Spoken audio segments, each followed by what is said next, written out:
as you all already know, we're going to be talking about React today, which is a JavaScript library for building interactive web apps or interactive UIs. Before we get started though, if you guys want to follow along, because we're going to be coding and stuff. So if you want to follow along with that, we're going to have to do some setting up first. And in order to do that, we'll need you to have Node.js installed into your computer. If you don't know what that is, or if you already have it, then all good. If you don't know what that is, it's just a way to run JavaScript on your system, as opposed to like on the browser. Yeah, let's just install it. I'll install. I'll do it along with you guys, just so we're all caught up. Okay. Yeah. So I think regardless of your operating system, you can just, so regardless of your operating system, you can just go on the Node.js website and click on the long-term stable download. And this will, you'll download like an installer for Node.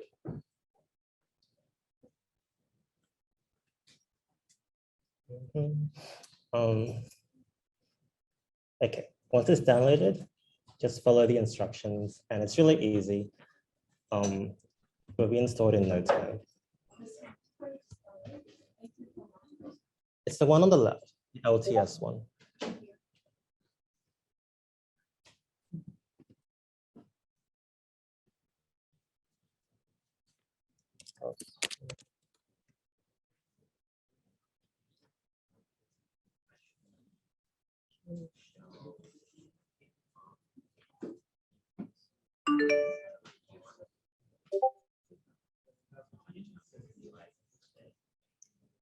Okay, so I've installed it. I'll give you guys like 30 more seconds and I'll just get and I'll check how many of you have finished. Okay, now that we have Node, we'll be able to create a React project. And in our demo, we'll just be like working in this React project. So we'll need all of you to make a project as well so you can follow along. And to do so, just open up your terminal.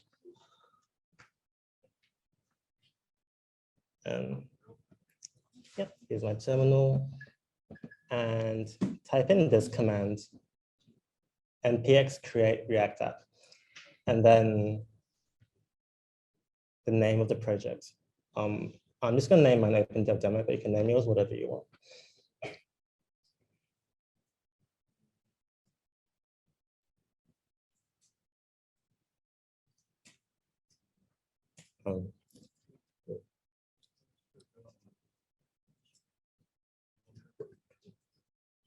Okay, I'm just going to type it in myself as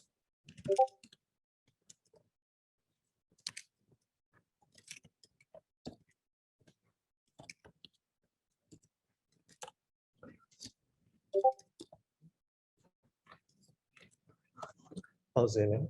No, are you in the Zoom meeting? Oh, I am. Okay.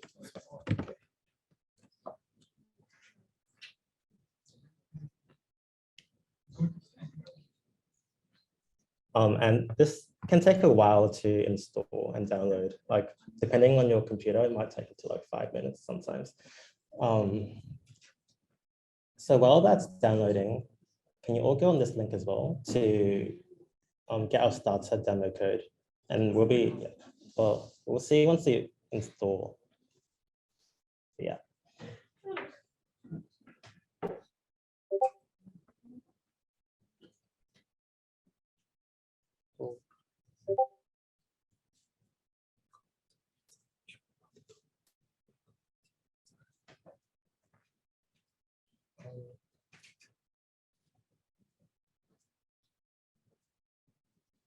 Okay, yeah, so this is the website. It should look like this. Just scroll down until you find the resources part and look at ReactJS part 1. And what we want you to download is workshop demo code.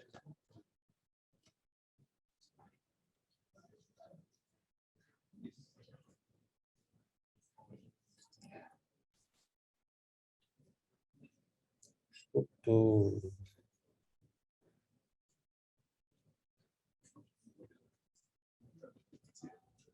Okay.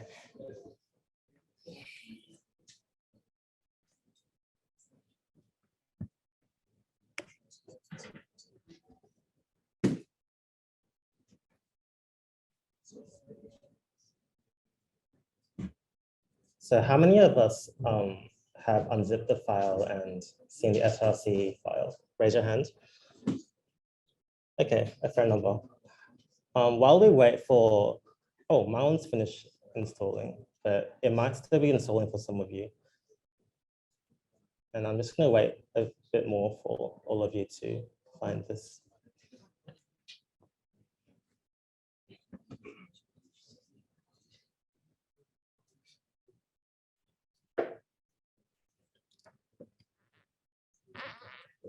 Okay, so once you've got the zip file downloaded, unzip it, and you'll find an src file inside, or the source file, and we'll be replacing the source file in the project of this one. And the reason why we're doing that is, if you take a look, yes. Oh yeah, so like once you have created your new React app, you wanna like open it up in your favorite text editor. We're gonna be opening it in Visual Studio Code.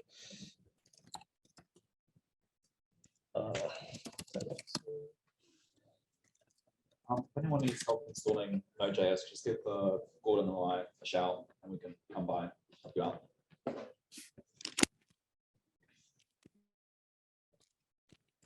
Okay.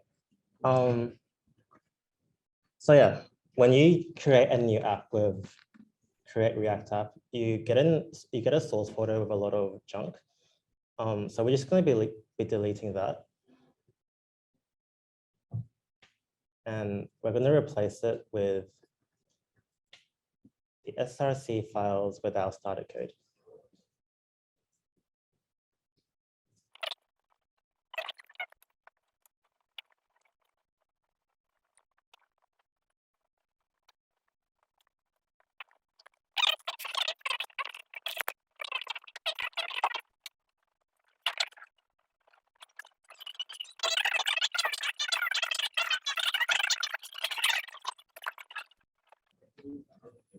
Okay, so I had a bit of trouble with it, but I did manage to paste the source file into my project.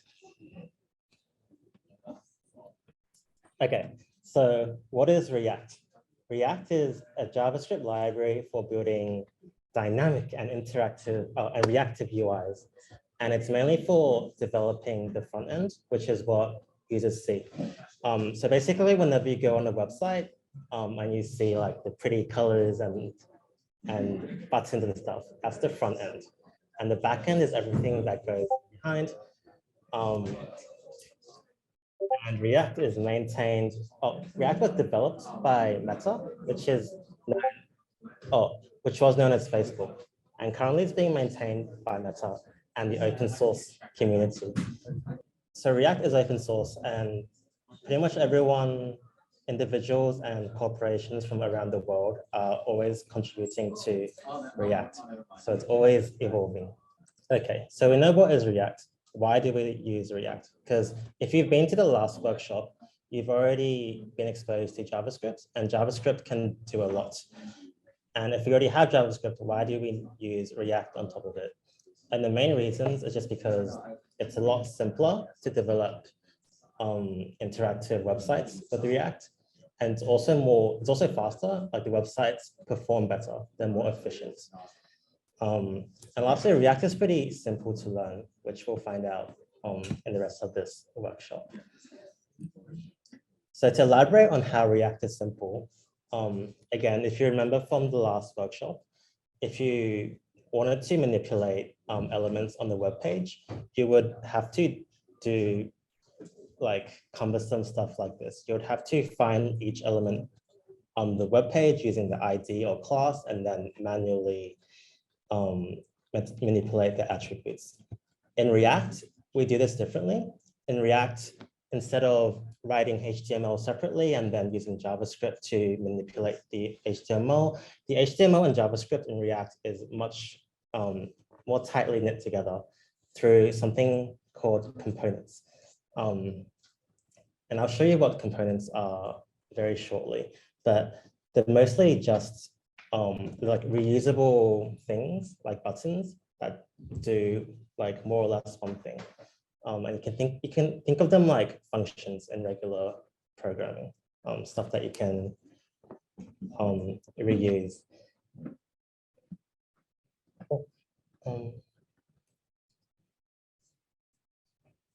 Okay. Yeah, I'll be talking a bit about components here and also why React is more efficient than just vanilla JavaScript. So how React works is it uses something called the virtual DOM, which ensures that when you make a change to a web page, only the components that actually changed get re-rendered. I'll show you an example, and don't worry about what the virtual DOM is, but this is basically the name of the strategy that React uses to make showing changes on websites more efficient. So the website shown here is Airbnb. You might have heard of it. As an example of a component, like this entire red area could be like a button, or like a navigation bar component, and every like green thing inside of it could be like a button component. And you can see how like the button component gets reused, kind of like a function, except like there's something different about it, kind of like a function as well. As shown here, like all of this might be one component, and all of this yellow part might be a component as well. We don't actually know for sure how Airbnb implemented it, but like this entire area down here is probably a component. And whenever I click on the button, the only thing that gets re-rendered on the page is this yellow component part down here. And basically, like everything else stays the same. If you did this in JavaScript,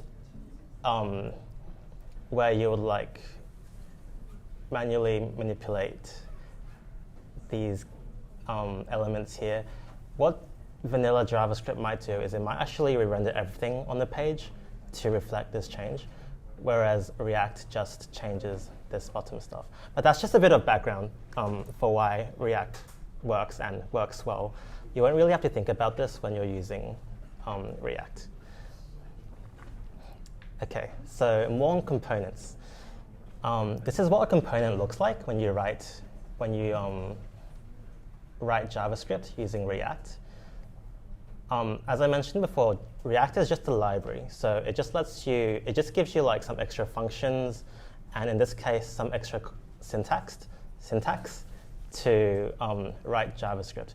And components are just functions, or they're special functions that return HTML, as you can see here.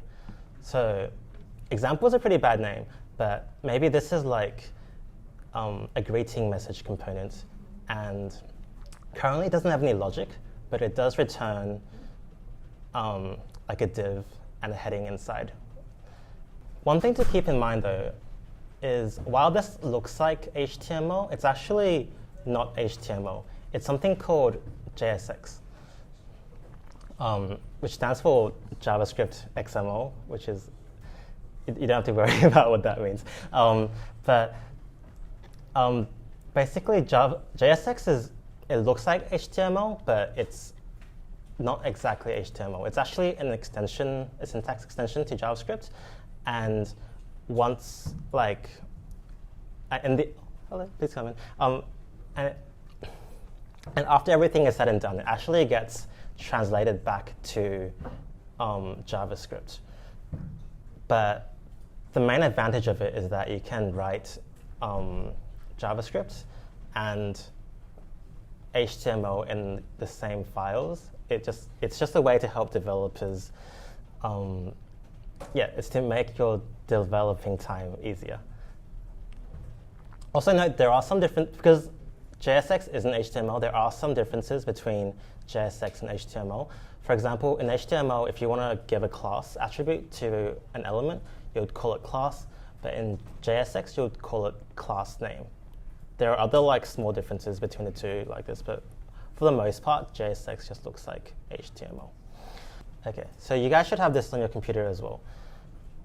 If you go to app.js, you can find an example of an app.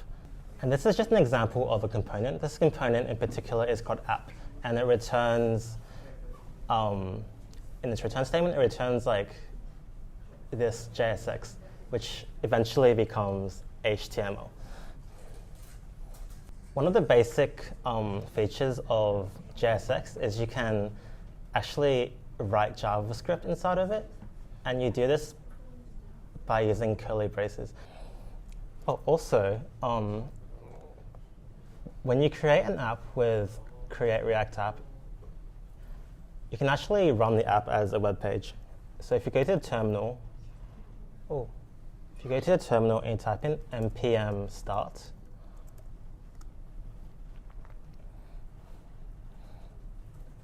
it will open up a web page with your website. You'll find something like this. And as you can see, what you see on the screen reflects the JSX in the return statement here. There's a button with the text update message, and there's a message. And the message is just hello world. Message is a variable that we've written in JavaScript, and we have put it inside our JSX, which evaluates that JavaScript, and it realizes, oh, this message is hello world. So it renders hello world onto the screen.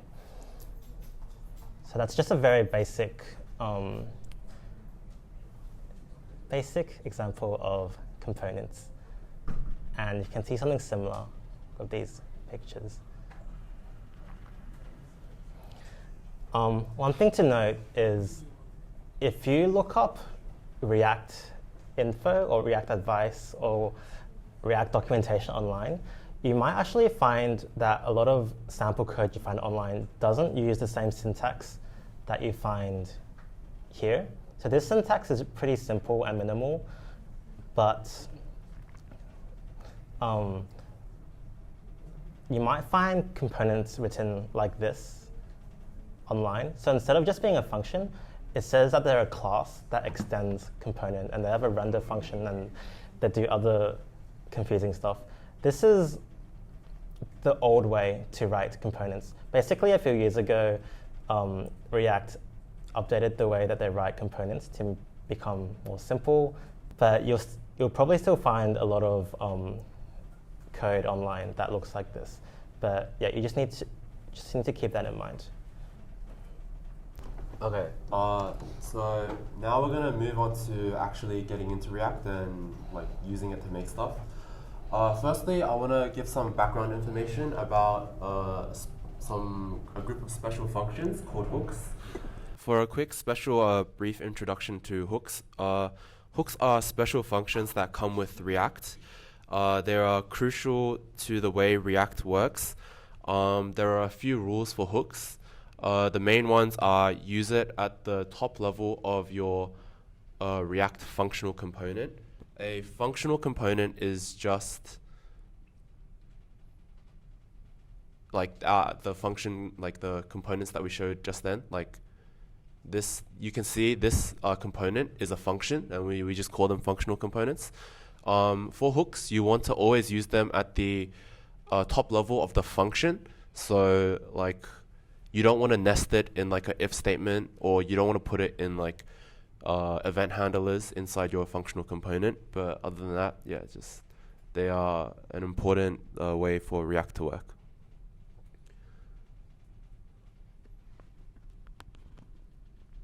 So the first hook we're going to go through is use state.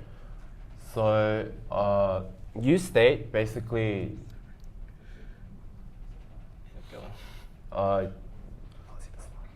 okay, so use state keeps track of values in the app that change, and React will So React doesn't keep track of regular variables. So basically, let me go to the example.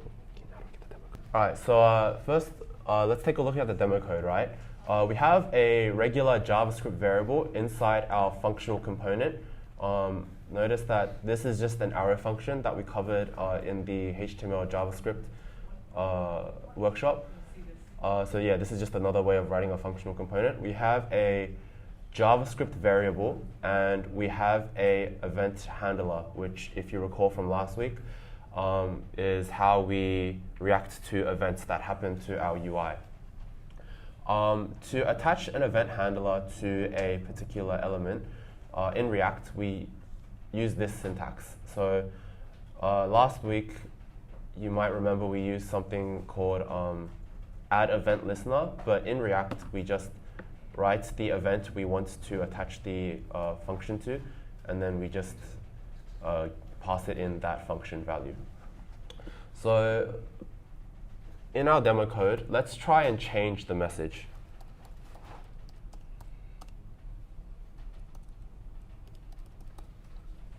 So now what should happen is when we click on the button, or what you would assume would happen is when you click on the button, the text should turn into hello.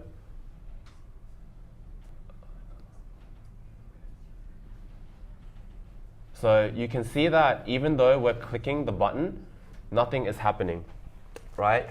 So why is this? The reason for this is because React doesn't use regular JavaScript variables to hold its data. What it uses is a hook called useState, and essentially every time we update the value in useState, we re-render the component. And what this means is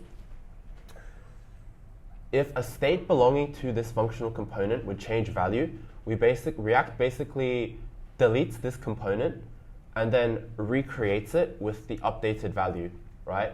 So because we haven't used useState, React doesn't know that it needs to re-render the component. So when we click this, nothing happens because React isn't doing anything. So we need to tell React to re-render an updated value. Does anyone have any questions on that part? Okay, so we're going to use useState now to do this instead.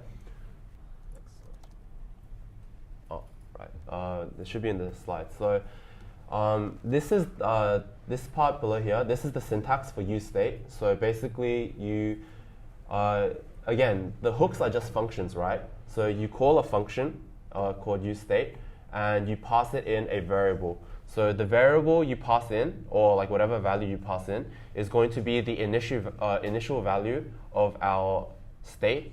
State is just another word for the value of the variables that we're going to keep track of that are relevant to the component.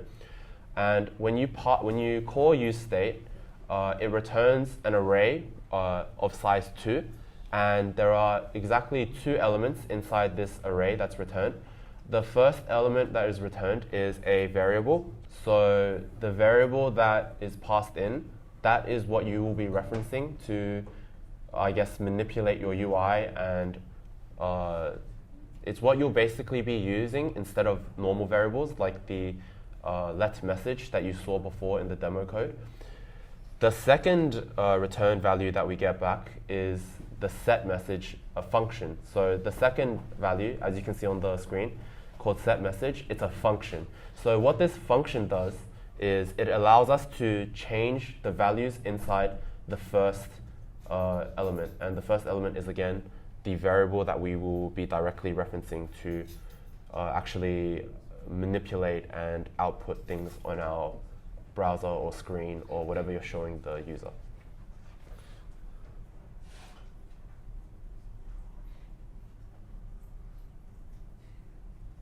If anyone is confused by this syntax, how we have created like a array and we've equated it to useState, this is something called array destructuring. Basically, if you are in JavaScript, if you're returned an array, you can assign a brand new array to it, and you can individually name each element inside the array that you are given. So if anyone is confused about this, you can raise your hand or you can search up array destructuring in JavaScript, and there should be a documentation page that comes up. Does anyone have any questions so far about state or the functions that we have just covered? Set state and use state. Okay, so if not, is that a hand up? Oh, never mind. Yeah, so moving on. Like I said before, right, with the demo code, when we click the button, the event handler, nothing is happening because React doesn't know to re-render this piece of UI. So how do we exactly tell React to re-render? We tell it by using the setState function. So what basically happens when you call setState is you tell React, hey, an important variable value has changed. It's time to update what you're displaying on your browser or the UI or the screen. Let's just go through an exercise first, or a little example. Use state. Yeah. So let's do this again, but instead with use state.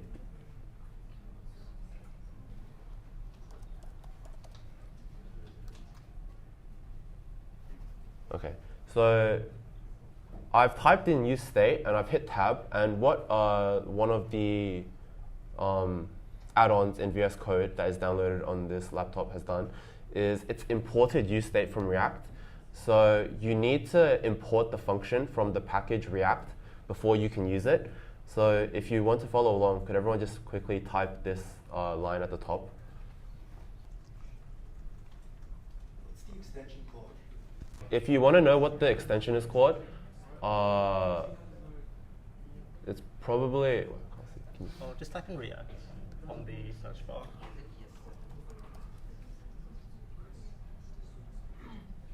Yeah. It'll probably be like one of these, like it says React snippets.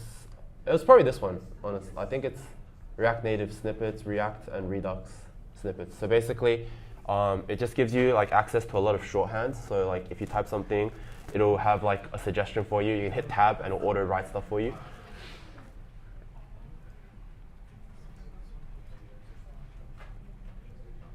So I'm assuming everyone has typed the line down now. So moving on. Now that we can use the function useState, we're going to do what we did before. As you saw in the slide, we're going to pass useState an initial value.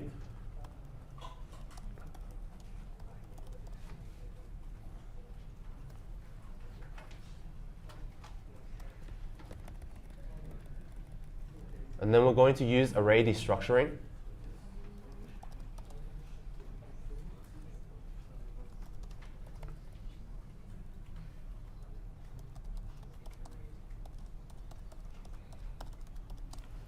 And by convention, you want to name your function that you get back, set, and then the name of the variable that you want to name it. So for us right now, we have a variable called message, so we'd call it set message. If you had like a number you wanted to track, you would make the variable name number and then set number and so on. This is just convention. Is that an array?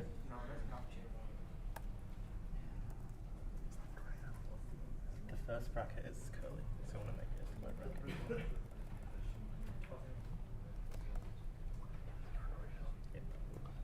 All right, thank you for that. Right, so we're going to use this variable now instead. First, let's just delete this line. We're not going to use normal JavaScript variables in our React app.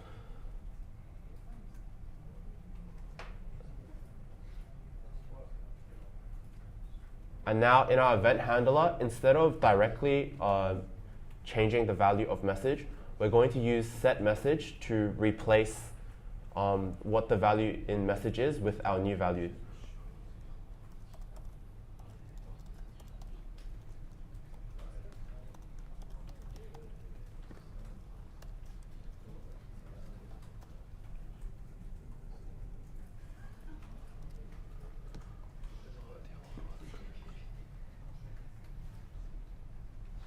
Okay, I'm going to refresh the page, just in case, and then I'm going to click Update Message, and now you can see that we can change values that are, or at least change what is displayed on the UI based on variables we're holding in the useState hook.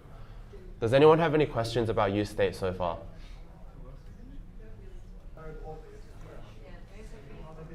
Okay, so we're going to move on then.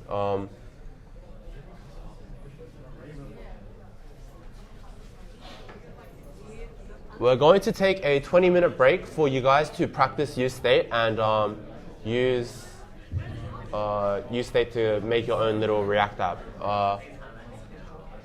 Once Terry gets back, he'll explain to you how to get the exercises, but for now you can proceed to this link and look for the exercises.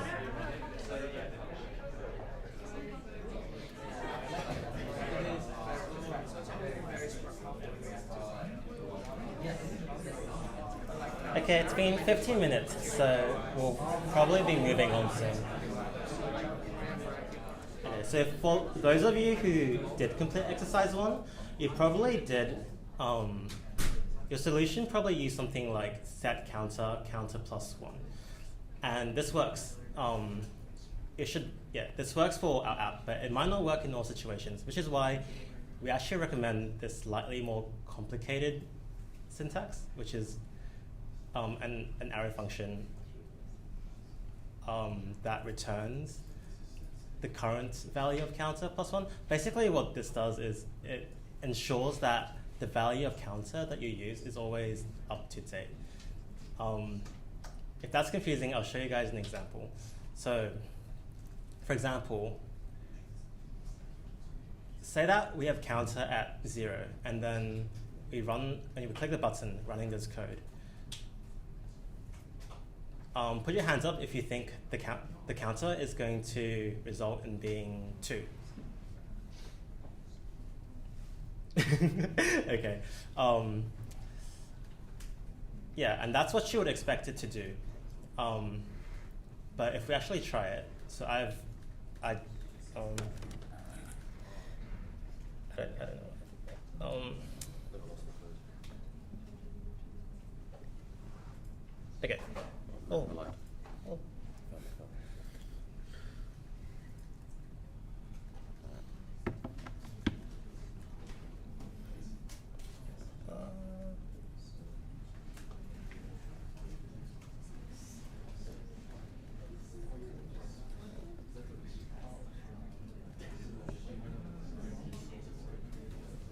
Okay, so I completed exercise 1 as well, but I used this special syntax. But if we do this,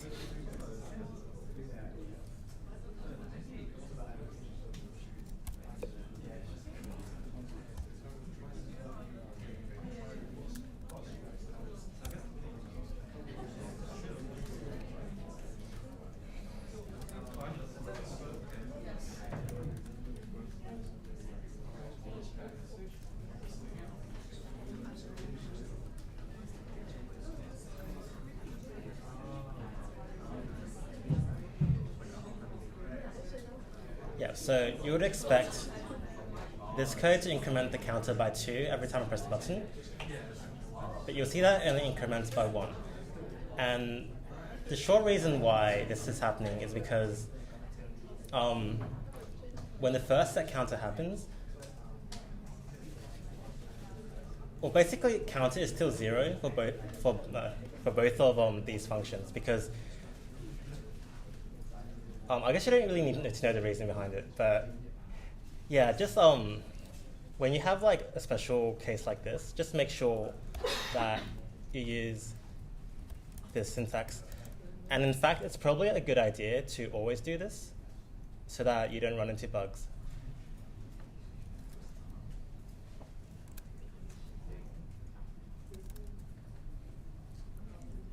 And now it increases by 2 each time.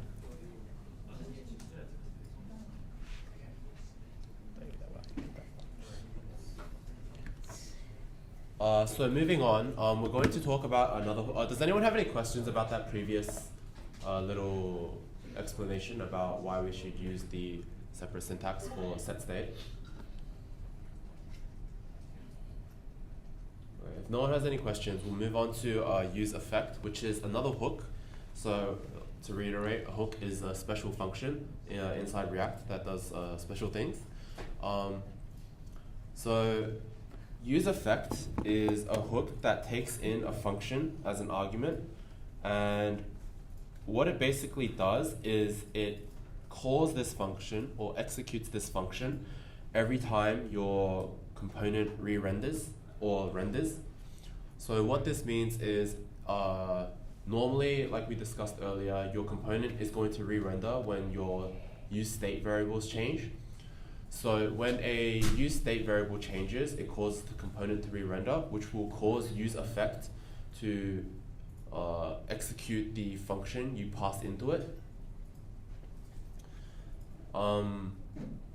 This can be used for many things like fetching data or starting a timer, or just basically doing side effects or functionalities that should occur every time a particular value or state is changed in your UI. So when your user manipulates your UI and changes your state, a corresponding function should be executed along with this change.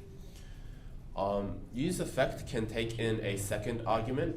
The second argument is called a dependency array, and what this basically does is it allows you to optimize and customize when useEffect will fire the given function.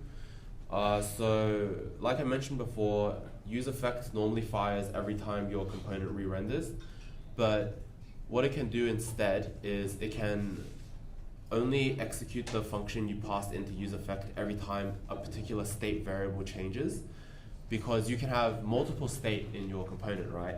Like,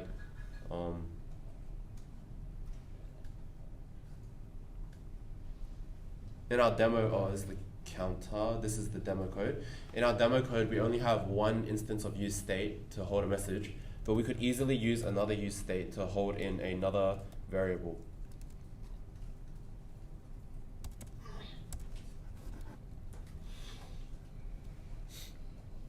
So useEffect lets us customize exactly when we change the state. I mean, when we fire the function, depending on which state we change exactly. And to do that, we pass in the states that we want it to re-render, or at least fire the function when that state changes.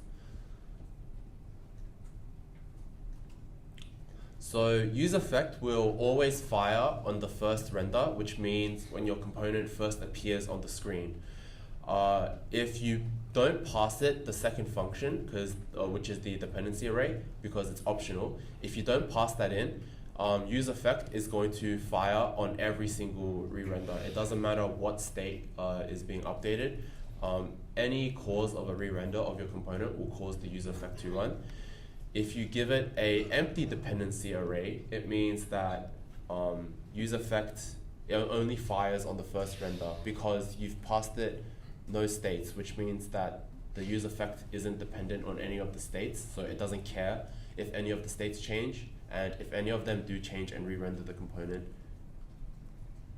they don't mind. Yeah, I'd just like to interject. There's actually a typo on the slide. It says if no dependency array is provided, the callback function runs in the first render, but it should actually say if an empty dependency array is provided. And the difference is, as Max just described. Yeah, so the useEffect function should only fire if the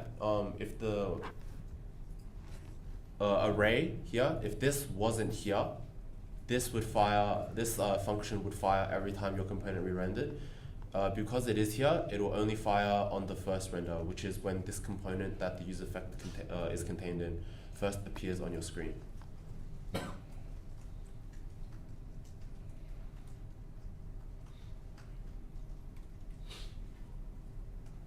Yeah, so we went through this. I'll just go through a demo.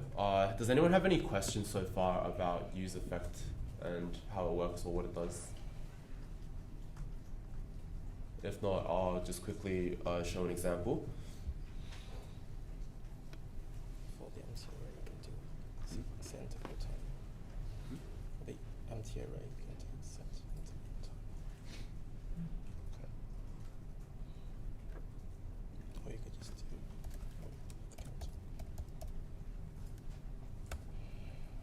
if you notice at the top, the useEffect had to be imported in as well, similar to useState. So be sure to type it into this in between the curly brackets, because we need to import it from the React package. And then again, useEffect is a function, and it's a function that takes in a function. So we're going to use an arrow function here. And we're going to console log something to our browser.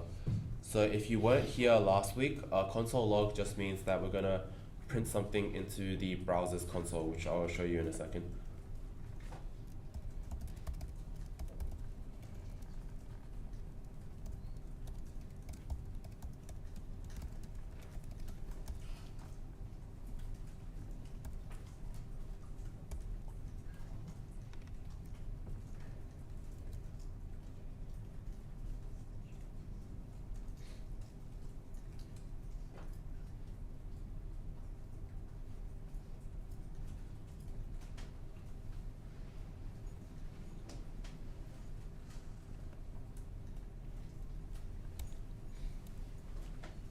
Yep.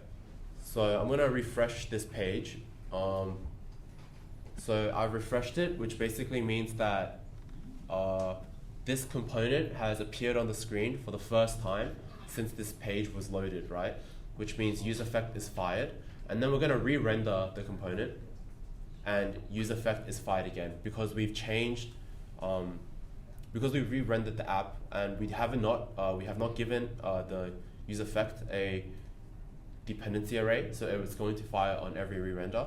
But if we click update message again, because we're not re-rendering the component, because the state has not changed, what did I just click? Yeah, useEffect does not fire. Now if I give it a empty dependency array, it's only going to fire when when the component first renders onto the screen, or first appears on the screen. So I'm going to save it, and then I'm going to refresh. So again, it fires because it is initially rendered on the screen, the component. I'm going to click update message, which should re-render the component. But as you can see, the useEffect was not fired because even though we've re-rendered the component, useEffect doesn't care because it doesn't care about any state changes. Now, if we were to write a message in it inside the dependency array,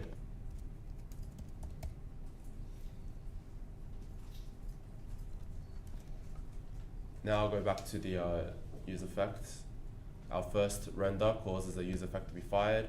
If we update the message, because the state of this variable has changed, or the value inside this state has changed, useEffect sees it, and it cares about that particular variable, so it's going to fire the function we pass in.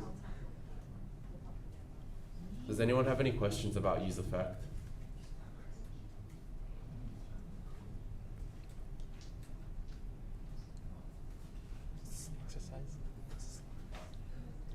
I have a question. Oh, yeah? If you click it again, like a second time, does it fire? It won't fire if you click it a second time because the state has not changed. So the way setState works, right? We said before that every time you call setState or you change the value inside the particular state variable, the component re-renders. I just want to make the distinction between calling setMessage and actually changing what's in inside the message variable. React will compare the value you pass into setMessage to the current value of the message variable, and if the two values are equal, then setMessage is not going to tell React to re-render because it doesn't need to, because the variable has not changed value. So it as an optimization, it doesn't actually do anything. Are there any other questions about setState? I just want to point out something about useEffect. If you set state inside useEffect,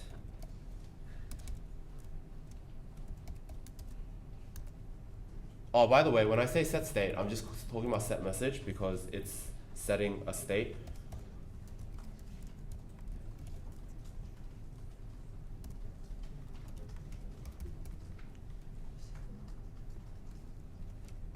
Right, let's try change the message and see what happens. So it renders.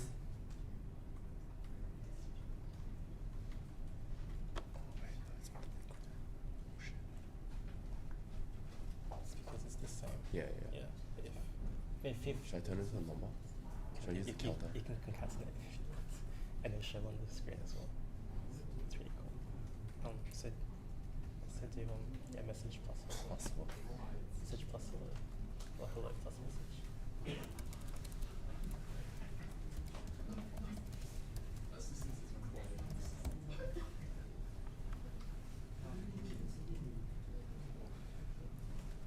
Yeah, so I just want to show this really quickly.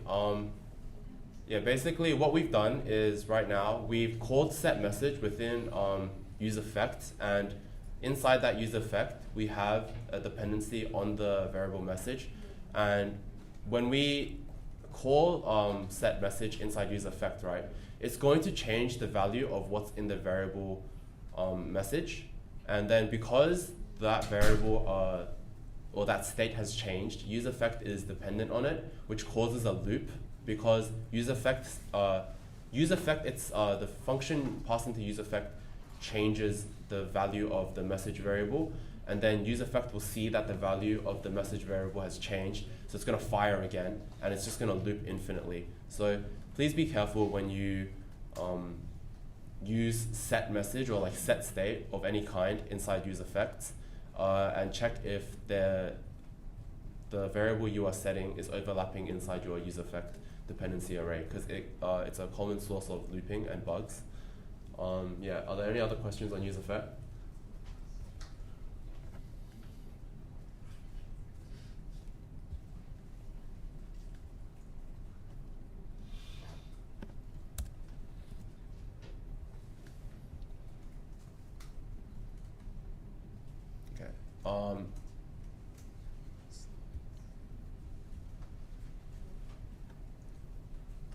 Yeah, so we're going to take another break for 20 minutes to do another exercise 2. Yeah, once again, feel free to raise your hand if you have any questions or if you need any assistance. And if you have any questions on the presentation so far, also feel free to ask any questions you may have.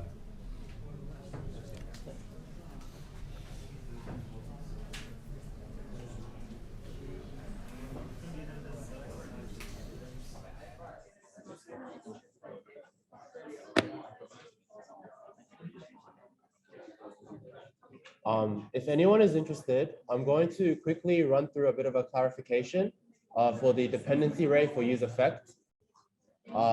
So this is optional. Feel free to keep working on the exercises if you want, but I wanted to kind of clear up the differences between the dependency array argument for useEffect. So first, let's go through no dependency array argument, right? So our useEffect hasn't changed. It's going to call useEffect has fired. So I've made some changes to our component from previously. I've basically copied in a counter, which is basically essentially what you did for exercise 1. I've copied that in. And we also have our message state that we had before. And if you click this button, update message fires. Don't worry about the useEffect right now, but I'm just showing you. When you click increment, the counter will update, right? So now we're gonna look at, wait, does anyone have any confusion about the changes made to the code? We've just added a second state, and we've also added a event handler to change that state. And the state is essentially just the counter that you did for exercise 1. Does anyone have any issues with that? Okay, so if everyone's clear on that, let's take a look at our useEffect again, right? We're not going to pass it a dependency array. So like I said before, what this should do is the useEffect should fire on every render, right? So if we change the update message state, because we re-rendered the component, useEffect is going to fire. if we change the counter state, use effect is also going to fire. But as you can see, it doesn't matter which state has been changed.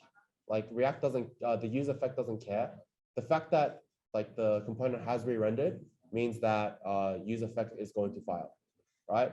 So now let's pass in the empty dependency array.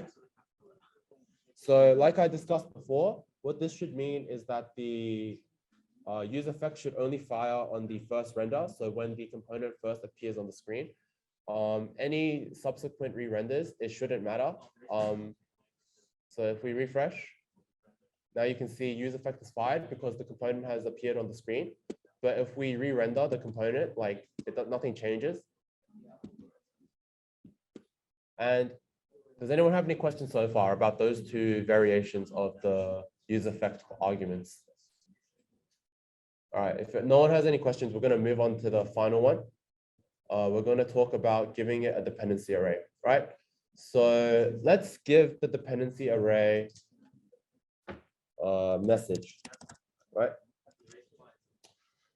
So let's refresh this. Our first use effect fired because it rendered, the component rendered. Now let's update message. Now use effect has fired because the value inside this message variable has changed because we've called set message here, right? But now let's click the counter and try increment. You can see we're incrementing the counter state variable, but the use effect is not firing because we have not given that state as we have not put it into the dependency array, right? But if we do put it in,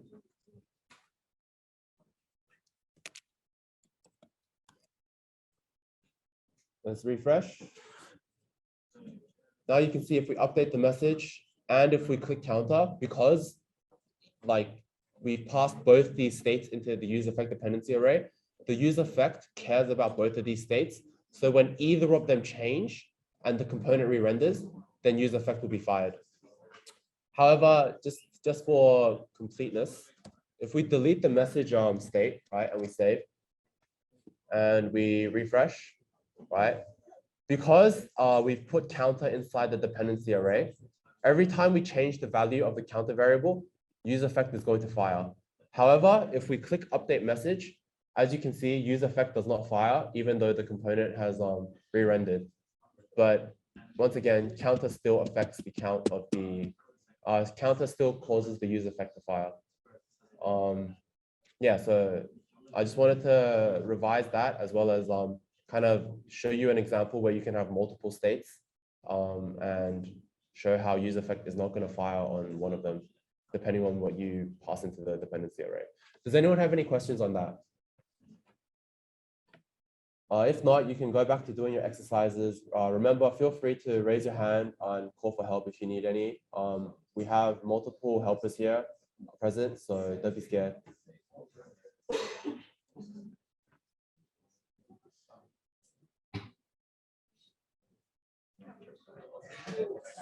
Hello. Hi. I just have one more thing to say because we only have 5 minutes left, so the workshop's wrapping up. But for one of the exercises to do with countries, if your state is initially null, you might want to consider using something called conditional rendering.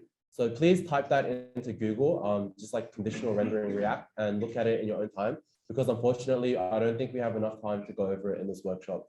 But yeah, look into it, and thank you so much for coming. I really appreciate everyone participating and learning.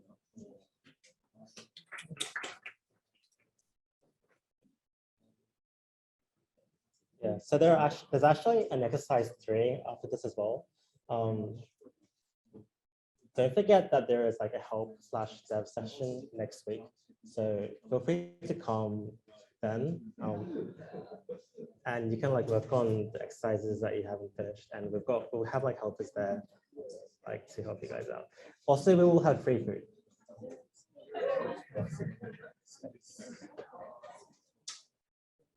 So regarding exercise 3, if you decide to do that at home, if you ever get up to that, you might want to read over like these slides.